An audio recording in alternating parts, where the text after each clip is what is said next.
Philharmonic Hall in Lincoln Center for the Performing Arts. The music you're now hearing is Brahms' Second Symphony, recorded by the Philharmonic Orchestra, conducted by Leonard Bernstein. It was recorded in this hall. The acoustical quality of this hall is the responsibility of one of these three men.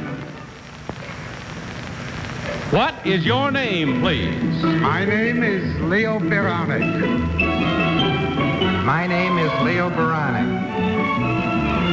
My name is Leo Beranek. Only one of these men is the real Leo Beranek. The other two are imposters and will try to fool this panel.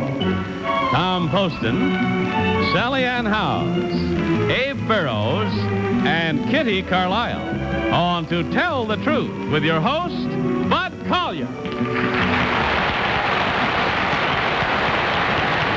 you very much, and welcome once again to Tell the Truth, brought to you this week by Anacin, the headache remedy with a special combination of ingredients to relieve pain, fight depression, and calm jittery nerves.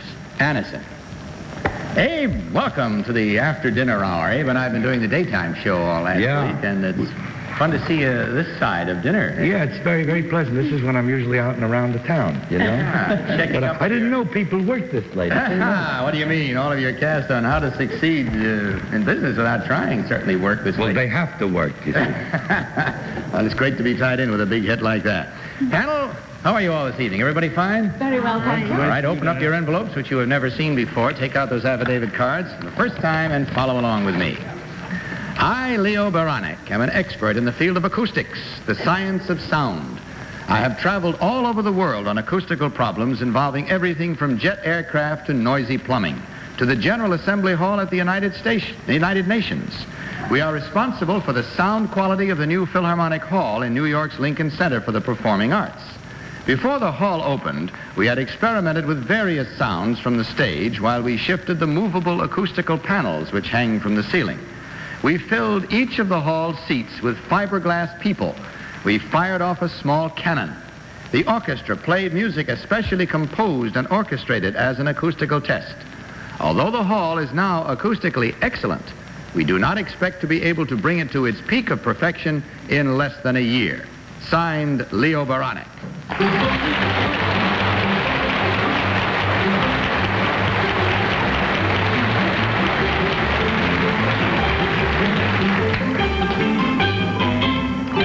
Very well, panel, you heard these three gentlemen, and I heard them too, all claiming to be Leo Beranek, expert on acoustics. Let's start this first round of questioning with Tom Poston. Tom? Oh, thank you, Bud. Number one, would you tell us, please, is there a sound system in the hall? Is there a system of mechanical projection of sound? There can be, but not for concerts. Thank you. Number two, do you have such a system in the hall now? There is a sound system for speech. Thank you. Number three, how did you decide which system and which components of that system to use? Well, on the basis of our past experience. Thank you. Number one, can you tell me where you got your formal training as an acoustical engineer? In France. Oh, thank you. Number two, where did you go to school? I went to school at Harvard. And they have... Sally Ann. Number one, when you sit in a jet plane, which is the quietest end? The front or Forward. the... Forward? Thank you. Number two, how many clouds or panels do you have to adjust the sound in the hall? 136. Number three, do you agree with that? Yes, that's right. Number one, could you tell me the highest degree of noise that the human ear can take? 120 dBs is about the threshold. Number two? 120 decibels is the point at which one gets uncomfortable. Number three, do you agree with that? Yes, I do. Oh, well, English school systems. Abe Burrows. It doesn't matter how many decibels. If it's your wife talking, you hear it right away. Number two, what is a decibel? Well, decibel is the measure of the intensity of sound. But number three, what's the mathematical definition of a decibel? Well, audible sound ranges from about 0 decibels, which is the lowest noise that a child with acute hearing can hear, up to 120, which is very painful, and some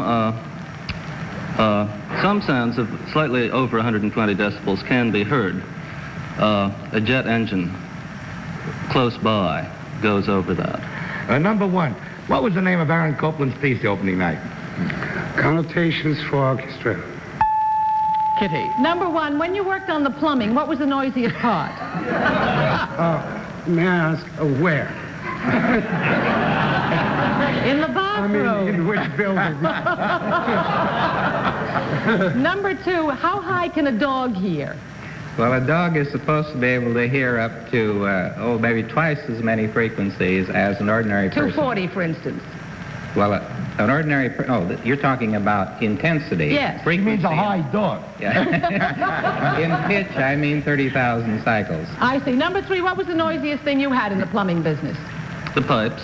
The pipes. Yes. What could? There you are. So quiet the pipes and get to the business of marking your ballots, if you will, please. The pipes of Pan.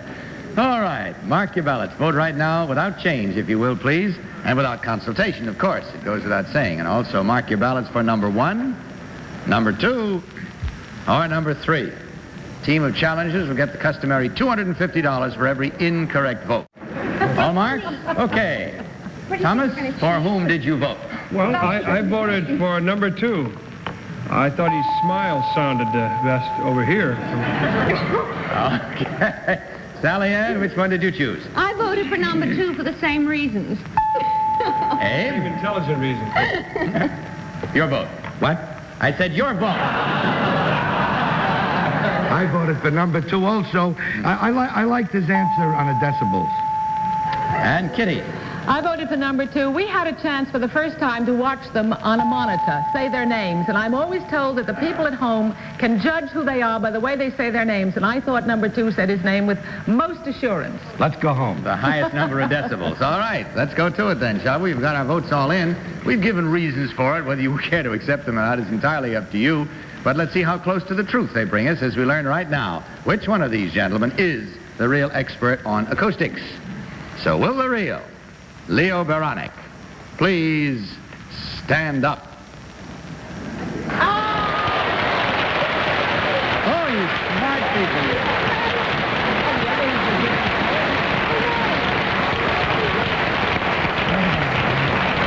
I have to tell you, Abe has been having the same kind of luck with the daytime pattern. What do you mean, luck? I don't know whether he brings it with him. Einstein did luck? Don't complain about English schools anymore. I did. I should say so. Number 1, would you tell us your real name and what you really do, please? My name is Jules Bond, and I work for the United States Information Agency in New York.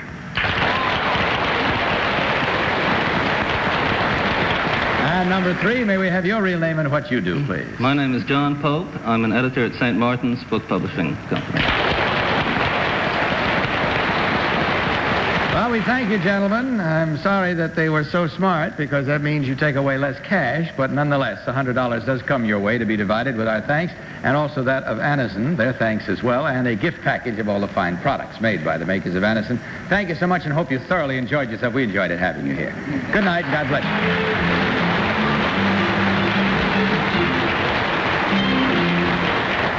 Now, here's how you can get relief of headache pain.